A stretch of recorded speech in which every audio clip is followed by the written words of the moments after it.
Hello అండి. అత్యాచార ఘటనలు సంఘటనలు ఈ మధ్య కాలంలో ఎక్కువైపోతున్నాయి.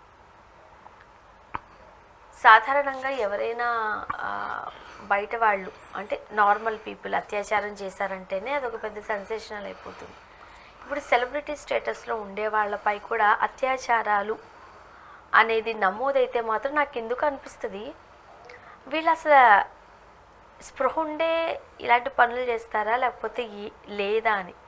బయట వ్యక్తులకి ఎవరో తెలియదు మనం, కానీ నువ్వు తెర మీద కనిపిస్తున్నప్పుడు నేను 10 మంది గుర్తుపడుతూ ఉంటారు, నీ గురించి మాట్లాడుకుంటూ ఉంటారు, నువ్వు బాగా చేసావా పర్ఫార్మెన్స్ లేదా ఏదైనా కావచ్చు.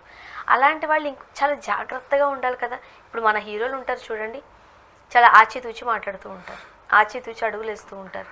బట్ సెకండ్ లేయర్ వాళ్ళు ఉంటారు చూడండి, వీళ్ళు ఎందుకో అప్పుడప్పుడు మన పుష్పలో చేసిన అబ్బాయి మీద కూడా అదే జరిగింది కదా. మన రామ్ చరణ్ గారితో చేసిన అంటే ఆ సినిమాలో చేసిన ఒక అతనిపై ముంబైలో రేప్ కేసు నమోదైంది. ఏం జరిగింది? ఏజాజ్ ఖాన్ నాట్ ఓన్లీ రామ్ చరణ్ నాయకే కాదు, నాయక్లో ప్రదీప్ రావత్ ఫస్ట్ తమ్ముడు అనుకుంటా, చాలా సినిమాలు చేశారు. అవును. దూకుడులో ఇస్తాన్బుల్లో చంపేది వీడినే కదా. అవును, అతన్ని చేసుకుంటూ వాళ్ళ అన్నకి చంపేశానని చెప్పి కట్టేసి మళ్ళీ that is he. And Bigg Boss season 7లో ఈయనది ఒక రికార్డ్. యాక్చువల్గా చాలా మందికి ఒక అపోహ ఉంటుంది, వైల్డ్ కార్డ్ మీద వచ్చినోడు ఎవడు ఫైనల్స్కి వెళ్ళడని. 40th డేకి వచ్చాడు బిగ్ బాస్ సీజన్ 7లో, second runner up. Winner Gauhar Khan, తర్వాత సెకండ్ రన్నర్ అప్ వచ్చింది ఈ అబ్బాయికి, థర్డ్. అండ్ నెక్స్ట్ తర్వాత మళ్ళీ బిగ్ బాస్ సీజన్ 8లో కూడా ఛాలెంజర్స్ ఫస్ట్ 10 మందిని తీసుకెళ్ళి తర్వాత ఒక గంపని లోపల తోలుతారు కదా, అందులో ఈయన మళ్ళీ వెళ్ళాడు అనమాట, అది హల్లా బోల్. ఇట్లా నెక్స్ట్ మళ్ళీ సినిమాలు చేసుకుంటూనే రియాలిటీ షోలు అయితే ఏదొచ్చినా చేస్తాడు. కతరంకి కిలాడీలు ఇవన్నీ వస్తాయి కదా రెగ్యులర్గా, ఇవన్నిట్లోనూ తను పార్టిసిపేట్ చేశాడు టెలివిజన్ సిరీస్లో. అలా చేసి ఎలా అయితే మన నవదీప్ హోస్ట్ అయ్యాడో ఇతను కూడా హోస్ట్ అయ్యాడు, సేమ్ మన నవదీప్ లాగా అనుకోమా. నవదీప్ కూడా అంతే, వైల్డ్ కార్డ్ ద్వారా వచ్చి ఫైనల్ దాకా వచ్చాడు, గుర్తుందా? సేమ్ నవదీప్ లాగా అనుకో.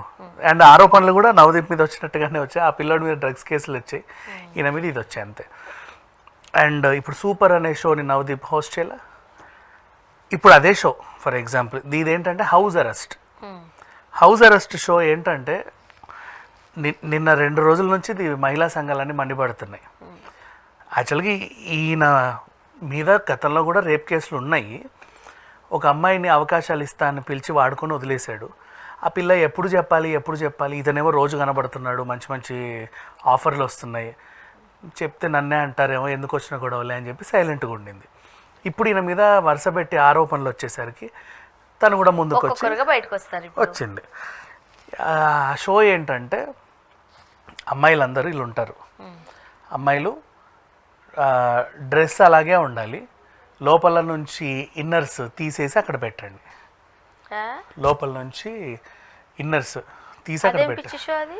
అదే షో ఒప్పుకున్నారా అమ్మాయిలు చేశారు, వాళ్ళు చేశారు. అబ్బా ఎంత బాగా తీస్తున్నావో అన్నారు, నీకు రావట్లేదా ఉండు నేను తీస్తాను కూడా సహాయం చేశారు చాలామంది. ఆ షో తర్వాత నీకు అవి క్లిప్పింగ్స్ పంపిస్తా చూడు ఎలా ఉంటుందో. నెక్స్ట్ తర్వాత ఇంకొక టాస్క్, మీకు ఎవరికైనా సెక్షువల్ ఎక్స్పీరియన్స్ ఉందా? లేదు సార్ నాకు నిజంగా అదేంటో తెలియదు. ఒక ఆమె చెప్పింది, ఒరే వెళ్ళి నేర్పించు, 2 సెక్స్ భంగిమల్లో నువ్వు ఫోజ్ ఇవ్వాలి. ఇలాంటి షోస్ ఉన్నాయి. ఈ షో దీని పేరు హౌస్ అరెస్ట్. ఎక్కడ టెలికాస్ట్ అవుతుంది? ఉల్లు యాప్ అంట. అదే మ్యాప్ తెలియదు. సో టీవీలో ఎవడో చూసినోడు దాన్ని ఎక్స్లో వేస్తే ఇప్పుడు బాగా వైరల్ అవుతుంది. వైరల్ అయ్యి ఇతను అరెస్ట్ చేయండి అని మహిళా సంఘాలన్నీ ముందుకు వచ్చాయి. మహిళా సంఘాలే ముందుకు వచ్చినప్పుడు నేను కూడా మహిళనే కదా, ఇప్పుడు నాకు సపోర్ట్ ఉంటుందని చెప్పి ఒక పిల్ల బయటకు వచ్చింది. ఇప్పుడు ఆ షోకి మన ఈడు మెయిన్ తనే హోస్ట్, కథ కర్మ క్రియానా తనే. నెక్స్ట్ మళ్ళీ నువ్వు అబ్బాయిలు అమ్మాయి టీషర్ట్ లోపల నుంచి తలబెట్టి ఇటు రావాలి, ఇలాంటివే. ఇంకా అంటే సింపుల్గా చెప్పాలంటే యాక్చువల్గా పోర్న్ బ్యాండ్. ఎందుకు పోర్న్ బ్యాండ్? బట్టలు లేకుండా అడ్డమైన కథలన్నీ పడతారు కాబట్టి. అది పోన్ వరకే బ్యాన్, 90% పోన్ బ్యాన్ కాదు కదా, ఇది అసలు పోన్ కిందకే రాదు అని చెప్పేసి ఇప్పుడు బి గ్రేడ్ సినిమాలు చూసినట్టే ఇది అన్నట్టుగా బి గ్రేడ్ షో అనమాట, రియాలిటీ షో ఇది. సో అమ్మాయిలు ఎట్లా ఒప్పుకున్నారా అనేది డౌట్. వాళ్ళ కాంట్రాక్ట్లోనే ఉంది కదా, హ్యాపీగా ఒప్పుకునే వచ్చారు అందరూ. ఒక సేమ్ బిగ్ బాస్ షో లాగా 10 మంది వీళ్ళందరూ కలిసి ఆ హౌస్లో ఉండడం, హౌస్ అరెస్ట్, ఇక వీళ్ళు ఏం చెప్తే అది చేసేయడమే. ఇది ఇంతే. అదేంటిది, ఇద్దరి మీద దుప్పట్లు వేసేస్తాము, నీ బట్టలు దుప్పటి తీసరికి నీ బట్టలు వాడేసుకోవాలి, వాడి బట్టలు నువ్వు వేసుకోవాలి. ఓ అమ్మో, అంత భయంకరమైన షోస్ ఉన్నాయా? నేను వెళ్ళలేదు. ఫస్ట్ ఇద్దరు ఇలా వెళ్తారు, దుప్పటి వేసేస్తారు, ఆ దుప్పట్లో వాళ్ళు డోర్లు ఏవేవో మనకు బయట నుంచి అదే కనబడుతుంది. తర్వాత ఓకే టైం ఈజ్ అప్ చేయండి అనగానే నీ బట్టలు వాడుకుంటే వాడి బట్టలు నీకుంటాయి. ఇది షో. ఇది కూడా మొత్తం కెమెరాల మధ్యలే. This is what the show. దాని పేరు హౌస్ అరెస్ట్. ఇలా జరుగుతుంటే దీన్ని అందరూ ఖండిస్తుంటే ఈ అమ్మాయి బయటకు వచ్చింది. ఇప్పుడు ఇతని మీద రేప్ కేసు అయితే నమోదైంది. ఖండించి అంటే ఎవరికి తెలియదు, ఇంతకుముందు ఎవరో చెప్పాను. అదే ఇప్పుడు నాకే తెలీదు, నాకు తెలిసి మీరు ఆర్టికల్ వచ్చిన తర్వాత తెలుసుకుంటుంటారు. నాకు అదే తెలిసిందా, రేప్ కేసు అని కొట్టగానే ఎందుకు పెట్టింది, ఇప్పుడు బయటకు వచ్చింది ధైర్యంగా. ఎందుకు ఇది అంత బయటికి రావడం, అంత ధైర్యంగా రావడానికి ఏముంది సిచ్యువేషన్ అంటే, మహిళా సంఘాలు ఎందుకు గొడవ చేస్తుంటే హౌస్ అరెస్ట్. క్లిప్పింగ్స్ అన్ని చూసా, నీకు పంపిస్తా చూడు, అలా ఉన్నాయి. అది సంగతి. బాగా వైరల్ అవుతున్నావు, హౌస్ అరెస్ట్ అని కొడితే వచ్చేస్తాయి ఓకే మోస్ట్లీ. ఇప్పుడు ఆ షోని బ్యాన్ చేయాలి, ఇతన్ని బ్యాన్ చేయాలి, అండ్ ఇప్పుడు ఆ రేప్ కేసులో అరెస్ట్ చేయాలి. అంటే ఆ పిల్లని ఇలాగే మేము చేసే షోలన్నీ ఇలాగే ఉంటాయని చెప్పి ఆ పిల్లని వాడుకొని తర్వాత అవకాశం ఇవ్వలేదు దాంట్లో హౌస్ అరెస్ట్లో. ఇప్పుడు అనబోతున్నది సినిమా అవకాశాలు కాకపోయినా ఈ షోస్లోనన్నా అవకాశం ఇవ్వడానికి ఇవ్వాలి. ఫస్ట్ ఆడిషన్స్ చేసే టైంలో వాడుకున్నాడంట, తర్వాత అవకాశం ఇవ్వాలా. ఇప్పుడు ఆ షో ఏమో బాగా వైరల్ అవుతుంది, ఆ పిల్ల బయటకు వచ్చింది, నన్ను కూడా అలా వాడుకొని నాకు అసలు షోలో అవకాశం ఇవ్వలేదు, షీ బస్ట్ అంతే. ఓకే, ఇప్పుడు అత్తగారు చెప్తున్న ఎక్స్ప్లెనేషన్ ఏంటి? ఇంకా అరెస్ట్ ఎక్స్ప్లెనేషన్ ఏమీ లేదు, వాడు సైలెంట్. 3 రోజుల నుంచి అయితే సైలెంట్గానే ఉన్నాడు. ఓకే, ఇప్పుడు ఆ ఉల్లు యాప్ యాజమాన్యాన్ని ప్రశ్నిస్తున్నారు, యాప్ని బ్యాన్ చేయమంటున్నారు. అలా ఉన్నాయి, అన్ని బూతులే దాంట్లో అట్లా. మళ్ళీ దీంతో పాటు మన ఇంకొక ఆవిడ బయలుదేరింది, సంఘ సంస్కృతి. ఈవిడ పేరు మన ఏక్తా కపూర్, బాలాజీ టెలిఫిలిమ్స్. ఈవిడ ఆల్ట్ బాలాజీ అని ఒకటి పెట్టింది యాప్, దాంట్లో మొత్తం ఇవే బి గ్రేడ్ అంట. ఇప్పుడు బాలాజీ దాంట్లో నార్మల్గా సినిమాలు వస్తూ ఉంటాయి కదా, ఇప్పుడు మనం ఏదైనా యూట్యూబ్ సినిమా పెట్టామనుకోండి, బాలాజీ వీడియోస్ అని ఫస్ట్. అది వేరులే, బాలాజీ టెలిఫిలిమ్స్ ఈవిడిది మంచి సీరియల్స్ తీసింది తెలుగులో. కొత్త బంగారం, ఇంకేవేవో తెలుగులో చాలా సీరియల్స్. 7 o'clock స్లాట్ వీళ్ళది, 6:30 7 o'clock స్లాట్ వీళ్ళది. రాడన్, వికటన్ అట్లా ఏవిఎం లాగా వీళ్ళది కూడా ఒక మంచి ప్రొడక్షన్ హౌస్ ఉండే.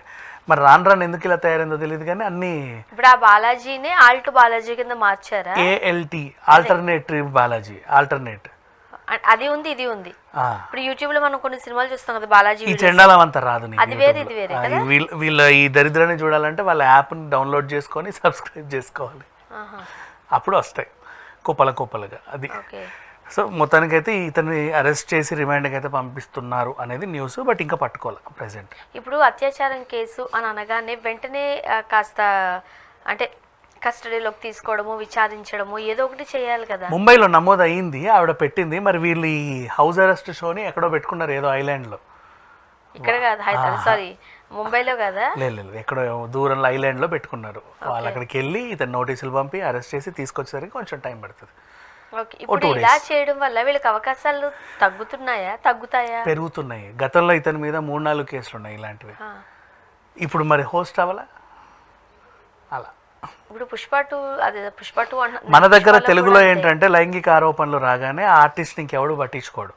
అంతెందుకు క్రికెటర్ శ్రీశాంత, తన పేరేంటి, శ్రీశాంత్ ఏమో అబ్బాయి, తన మీద కూడా ఇలాంటి ఆరోపణలు మొత్తం బ్యాన్ చేశారు కదా క్రికెట్ నుంచి. అదే అంటున్నా, మన దగ్గర కొంచెం సీరియస్నెస్ అయితే ఉంటుంది. ముంబైలో ఇలాంటి ఆరోపణలు ఎన్నొస్తే వాడు అంత కింగ్, వాడంతా ఫ్యామిలీ, సినిమా పరిశ్రమకి కాబట్టి. అదే వేరే రంగం అయితే కాస్త ఊస్తారు మొహం మీద, అంత సీన్ లేదు, ఇబ్బందులు పడాల్సిందే. చూద్దాం ఏం జరగబోతుందో. Thank you.